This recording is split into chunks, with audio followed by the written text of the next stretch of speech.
Kalau main pasti ada tikung, mainnya bareng Bang Alwi. Assalamualaikum pemuda Betawi.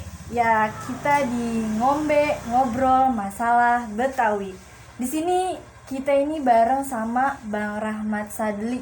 Ada yang tahu bukan? Bang Rahmat Sadli ini siapa? Nah, nanti kita obrolin nih, siapa Bang Rahmat Sadli ini. Yuk Bang, gimana? Saya mantun dulu karena ciri khas Betawi. Cakep. Buaya mencari makan, melate di waktu pagi. Cakep. Budaya kita mesti lestarikan. Kalau bukan kita, siapa lagi? Waduh, bener-bener Cakep. banget dah. Jadi gitu ya. Gimana kabarnya Bang Rahmat Sadli? Alhamdulillah nih sehat, kemarin rada-rada kepala puyeng tapi alhamdulillah udah baik sekarang. Alhamdulillah sehat ya Bang. Iya. Gimana nih Bang Rahmat Sadli? Kesehariannya apa aja nih di rumah? Jadi saya selain mengelola pustaka Betawi tentunya nih, perpustakaan khusus Betawi, saya tuh bikin majalah betawi.com, jalan Instagram @majalahbetawi, dan juga aktivitas di lembaga kebudayaan Betawi dan juga organisasi seperti Baca Betawi, Betawi Kita, jadi organisasi Betawi, ada gerbang Betawi juga. Banyak lah pokoknya yang berkaitan dengan Betawi saya ikutin gitu. Ya bagus. Berarti emang abang ini pure bener-bener di dunia sastra tulis-tulisan ya Bang ya? Ya gitulah, saya hobi belajar tentang Betawi karena saya orang Betawi. Saya mau kenal Betawi.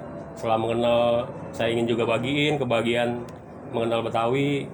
Jadi gitu sih yang saya lakuin tiap hari gitu.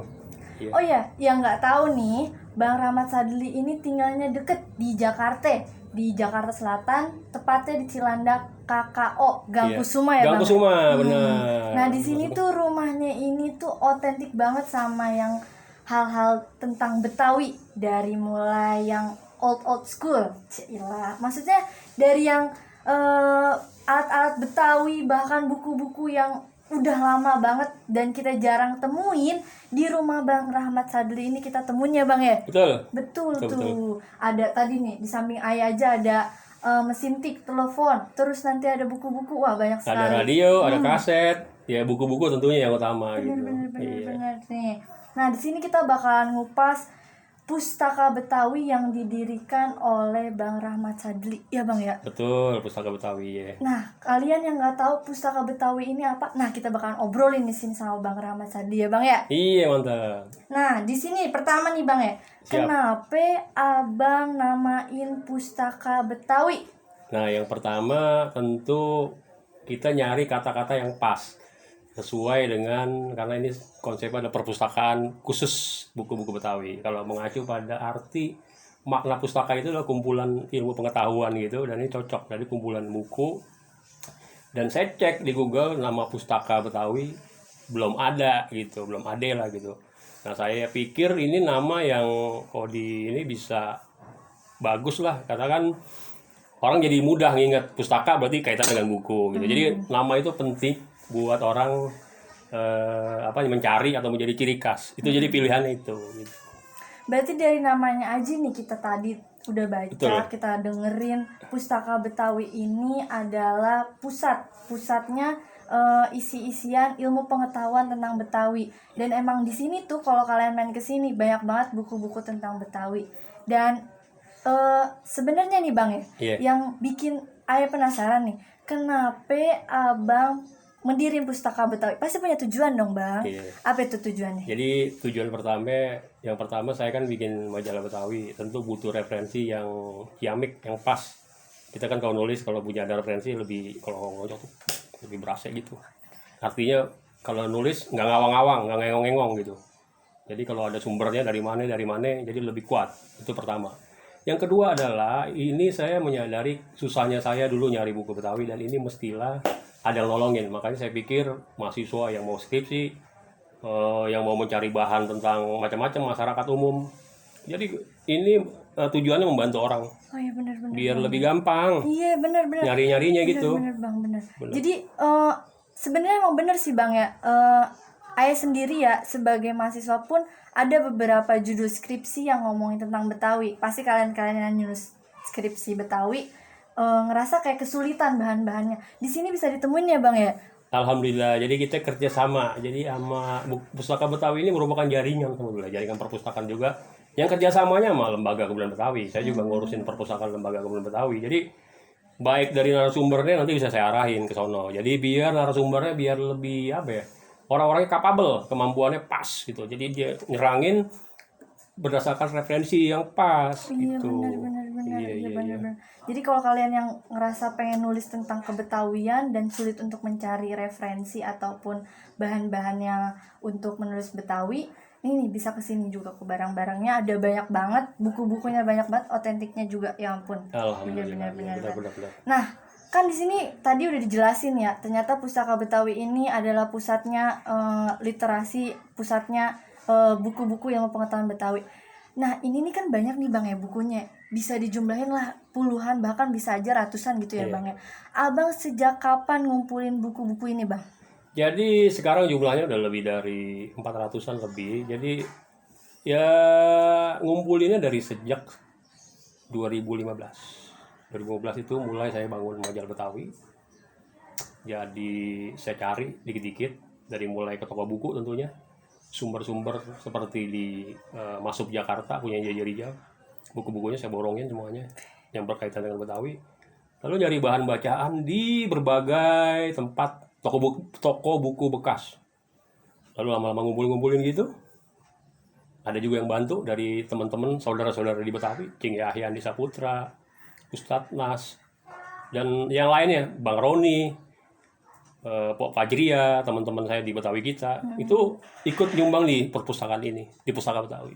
Gitu loh. Wah, berarti udah 15 tahun nih Pustaka Oh, Betawi enggak sampai baru berdiri. 2015. Hmm. Baru 5 tahun. Oh iya 5 tahun benar-benar Iya. saya salah ngitung. Terus Abang, awalnya nih Bang ngumpulin buku, Iya. itu tuh karena seneng atau adakah peninggalan dari orang tua atau apa Ya Bang? tentunya yang pertama kita tuh pengen tahu lebih dalam tentang Betawi. Sebagai orang Betawi, kalau kayak kita lahir sebagai orang Betawi tentu pengen lebih dalemin lagi budaya Betawi itu kayak apa. Karena kan Betawi ini pengaruhnya itu bukan hanya multikultural, tapi juga dia interkultural atau internasional gitu pengaruhnya. Jadi dari berbagai negara, dari Eropa, dari Arab, dari Cina, itu yang meresap atau yang masuk menjadi akulturasi, menjadi bagian budaya Betawi. Makanya sangat menarik karena kalau belajar Betawi berarti belajar dari negara-negara itu, juga belajar dari berbagai suku bangsa yang ada di dunia gitu. Jadi kosmopolitannya Betawi itu terserap disarikan dari berbagai macam yang tadi saya sebutin internasional. Iya benar-benar. Iya. Jauh juga ya Bang ya, benar. Sumber-sumber sejarahnya, budayanya begitu.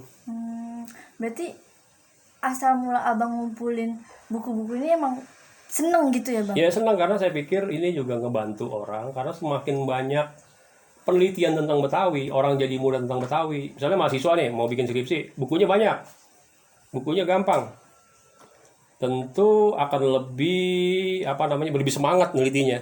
Dan ini orang-orang yang neliti ini bisa jadi duta apa? Duta Betawi, nerangin ke orang konsep egaliter, konsep religius, konsep keterbukaan atau open.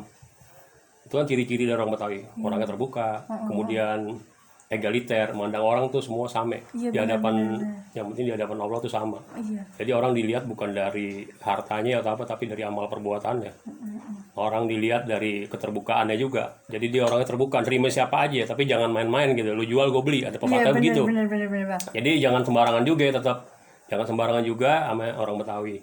Kemudian tadi religius, tentu dia mengacu pada punya kepercayaan terhadap yang maha tinggi, maha pencipta, Allah Subhanahu Wa Taala.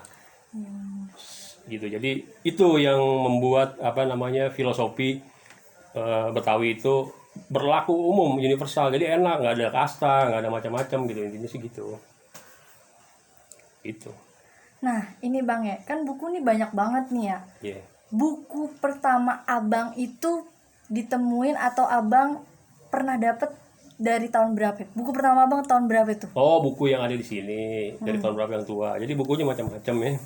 Jadi koleksi pustaka Betawi yang tua ada kayak dari tahun 1924. Itu bicara tentang sejarah Belanda di Indonesia gitu ya.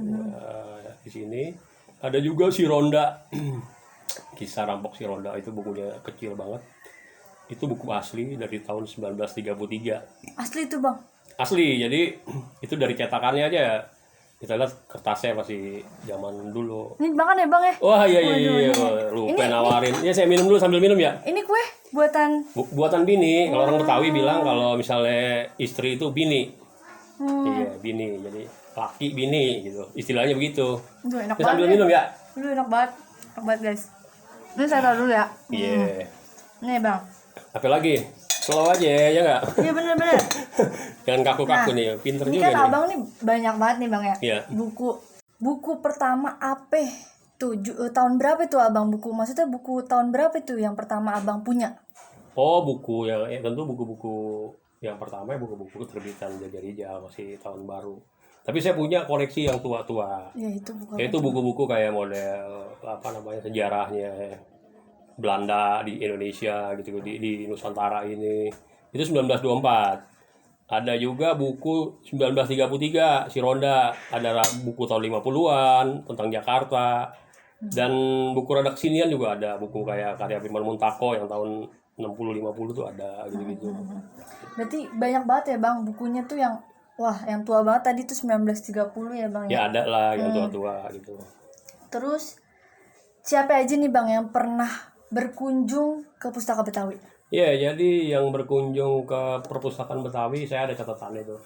Rata-rata kebanyakan adalah mahasiswa. Jadi dari mahasiswa S1 sampai S3 berkunjung ke sini untuk nyari bahan referensi buat tugas akhirnya, ada skripsi, tesis gitu-gitu. Nah, jadi selain mahasiswa juga ada juga istilahnya dari institusi, kayak misalnya yang pengen tahu ngobrol tentang Betawi dari orang perpustakaan Jakarta Selatan. Kalau bicara tentang berkunjung, ada juga budayawan, tokoh Betawi, ulama Betawi juga pernah kesini gitu. Nah di Pustaka Betawi ini bang siapa aja yang pernah berkunjung kemari? Jadi dari sejak tahun 2015 itu saya kan udah bikin di Google tuh Pustaka Betawi, saya promoin gitu dan suka di Facebook. Mulai ada tuh yang masuk tuh, ada yang dari S3 tuh Poha 5, terus ada dari LIPI juga. Ada juga mahasiswa-mahasiswa lain dari Telkom, dari UI pada nyampe tuh. Karena apa? Kita mainin memang dunia maya ini penting. Bener-bener. Jadi saya bikin juga di Google Map gitu-gitu. Jadi orang nyari buku Betawi ke sini gitu. Jadi dari UI, UIN, dari Telkom Bandung, Unindra, kampus dekat-dekat sini. Ada juga di Ponorogo kemarin terakhir. Jadi mahasiswa dan juga ada orang umum, budayawan juga ada. Jayandi Saputra, teman-teman dari Baca Betawi juga pernah ke sini. Jadi berbagai kalangan lah kalau saya pikir, tapi memang kebanyakan mahasiswa yang mau cari bahan referensi. Iya. Nah nih bang, di Pustaka Betawi ini kita nih boleh minjem atau sekedar baca aja nih di sini? Jadi bisa baca, bisa juga minjem sebetulnya. Minjem itu kita kasih batas waktu, misalnya seminggu, 2 minggu. Kalau dia bagus, frekuensinya bagus gitu, dia minjem mulanginnya cepat atau apa, kita tentu ngasih lagi pinjam lebih banyak lah. Misalnya batas saya dari tadinya 2, sekarang jadi 3, nggak apa-apa. Jadi memang ini saya udah siap mental lah kalau bikin kayak gini, misalnya ada apa-apa yang misalnya nggak kembalin atau apa, udah siap sebetulnya. Jadi tapi untuk buku-buku tertentu memang kita batasin di foto aja bahan dokumennya, atau kalau diminta fotokopi juga bisa sebetulnya gitu. Berarti boleh dipinjam, Boleh dipinjam. baca di sini juga, tapi sesuai aturannya juga. Iya ada aturannya gitu, ada kepercayaan gitu.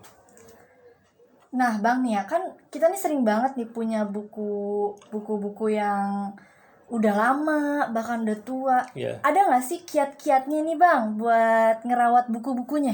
Ya tentunya kalau ngerawat buku tua gitu yang udah misalnya mau robek atau apa ya, tentunya kita, kalau saya tuh kasihlah kertas baru atau apa, dia dilem lagi kalau udah mau robek kayak gitu. Jadi kalau buku-buku tua harusnya sih memang ada teknologi ya, pendinginannya dan sebagainya, tapi ini saya masih tradisional lah. Kalau bisa, kalau saya buku-buku tua tersebut saya gandain lah, saya fotokopi, dibikin seperti aslinya gitu, covernya seperti aslinya, biar nanti kalau ada apa-apa itu buku hilang atau itu buku rusak, kita masih punya itu kopinya gitu. Karena ini kan membuat dokumen masa depan, saya pikir begitu. Iya benar-benar. Iya, bang. ada. Emang Saya cetak dirawat, baru. bang, benar-benar. Saya kopi baru, cetak baru gitu. Nah, di antara 400 buku nih bang, atau mungkin di luar 400 juga nggak apa-apa, ada nggak sih satu buku yang paling abang gemari buat dibaca terus-menerus, bahkan nggak abang bosen-bosen tuh dibaca tuh? Jadi ada satu buku, namanya buku, kalau kita mau bicara tentang Betawi, ada buku tentang Jakarta tuh. Jakarta itu bicara tentang Jakarta masa lampau. Bukunya tua, habis itu banyak sejarah, namanya kota, apa namanya, stasiun kota, kemudian ada tentang kampung akuarium, itu dijabarin di situ. Dan buku yang paling favorit untuk mengenal terbang Betawi yang saya selalu gembor-gemborin ke orang-orang, kalau mau belajar tentang Betawi, bacalah Folklore Betawi karya Abdul Khair. Aduh, kayak Itu Babe Abdul Khair. Itu buku yang bisa menjelaskan tentang Betawi biar lebih terang. Buku awalan untuk orang kenal Betawi, karena itu adat kebiasaan kan, folklore ya, kebiasaan orang-orang Betawi pada masa lampau kayak apa, dari mulai kegiatannya, dari mulai adat istiadatnya, macam-macam, dari dia mulai lahir. Dan juga ada buku satu lagi, buku Daur Hidup orang Betawi, jadi dari mulai lahir sampai dia meninggal, perkawinannya, itu dijabarin di situ. Itu. gitu. Ternyata kita udah ngobrol banyak banget sama Bang Rahmat Sadli. Sekarang cukup aja kita obrolin dengan Bang Rahmat Sadli. Kita tadi udah banyak banget ngobrolin sama Bang Rahmat Sadli, dari mulai adanya Diri Pustaka Betawi, keseharian Bang Rahmat Sadli, dan semua yang ada di Pustaka Betawi. Dan selanjutnya kita akan ketemu lagi di Ngombe Ngobrol Masalah Betawi. Jangan lupa like, komen, subscribe, dan share ke seluruh sosial media yang kalian punya.